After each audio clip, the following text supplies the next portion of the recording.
So now that we've done step one, which is know our enemy, and we've defined resistance and figured out what it actually is, it's that source that makes us procrastinate, we need to figure out some ways of dealing with it. And the first one is key point number 2 in this video, which is become a professional. In the book, Pressfield introduces the idea of the professional versus the amateur.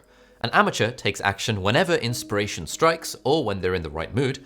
They're not committed and the goals are focused on fun, money, and status. A professional shapes their life so that the work is a priority. They're determined and committed to succeed by following their inner drive and creative spirit. Now, our boy Steve says that the only way we can deal with resistance is if we become a professional with our work rather than an amateur. And I think it's interesting how he doesn't define professional as being someone who makes money from the thing. Because you can want to make money from a thing, but still treat it like a complete amateur. But instead, a professional is someone who does it for the sake of doing the work and takes pride in the work itself. And there's a few other traits that professionals have when it comes to doing their job. Like if you're a professional, then you will show up every day to your job no matter what. You wouldn't just not go to work because you don't feel like it. If you're a professional, you work through adversity and you're open to criticism because you always want to improve.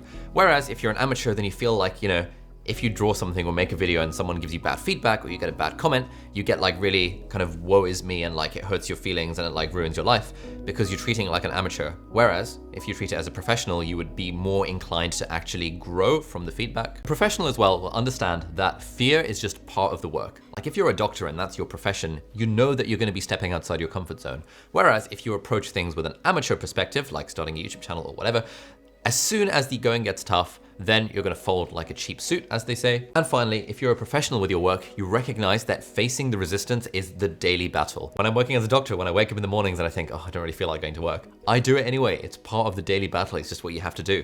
When you're a doctor and someone asks you to put an IV or a cannula into a patient who has difficult veins, that's resistance. You're like, oh, I don't want to do this, but it's part of the work. It's part of the job. This is what I have to do. And we want to be kind of taking that sort of attitude towards our other like creative and entrepreneurial stuff. But treating our creative and entrepreneurial stuff as a professional doesn't mean it takes over our life. It just means that we're approaching it with a bit more of a professional mindset rather than the mindset of, oh, I'll do my thing whenever I feel like it, because that doesn't really work if you're treating something like a pro.